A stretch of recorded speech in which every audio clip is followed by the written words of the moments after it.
भारत ने जो ऑपरेशन सिंदूर किया है उसमें उन्होंने इंडियन आर्मी ने 3 जगह पे 3 टारगेट्स जो है वो मेन है ऑपरेशन सिंदूर का।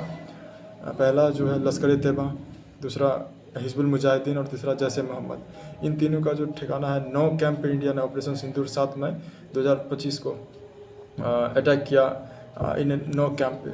और उसमें जो मार्कज़ तैयबा मुर्तिके है, जहाँ कहा जाता है कि लश्कर ए तैयबा का हेडक्वार्टर है, वहाँ पर अटैक किया और पूरे उसे बर्बाद कर दिया।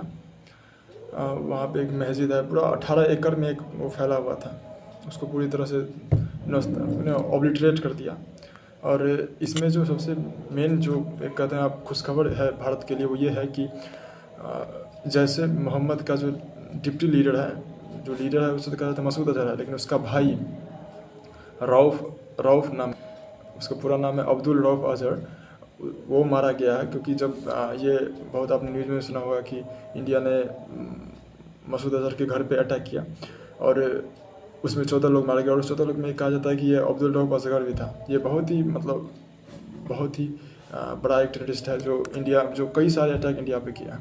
और ये मसूद अजहर का भाई है। और कहा जाता है कि मसूद अजहर तो बस लोगों को एक मोटिवेट करता है, वहाँ के लोग ब्रेन वॉश करता है, जो वहाँ का जो यूथ है पाकिस्तान का, लेकिन जो प्लानिंग है कि कौन किस तरह से जाएगा, कैसे भारत में घुसेंगे, कैसे अटैक किया जाएगा, कब, ये सब ये अब्दुल रऊफ़ अजहर ही करता था। और ये पूरा कन्फर्मेशन के साथ आ गया है कि जब उसके घर में बहावलपुर जहाँ पे रहता था ये, उस पर अटैक जब इंडियन एयरफोर्स ने अटैक किया तो उसमें ये मारा गया है।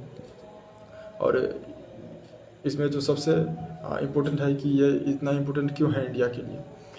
पहली बात तो ये बहुत सारे अटैक इंडिया पे में इसका हाथ था। पहला जो IC-814 हाईजैकिंग किया था नेपाल से, कुछ मिलिटेंट्स मिलकर नेपाल के से एक फ़्लाइट उड़ी थी, वहीं से इन्होंने हाईजैक किया था। उसमें 176 पैसेंजर थे और फिर इंडिया से नेगोशिएशन किया था। उसमें एक टेररिस्ट था, हाफिज़ सईद भी था, जो उस नेगोशिएशन में इंडिया के जेल से बाहर इंडिया के जेल में वो बंद था, पकड़ा गया था इंडिया में, लेकिन उसे छोड़ना पड़ा कुछ लोगों के खातिर।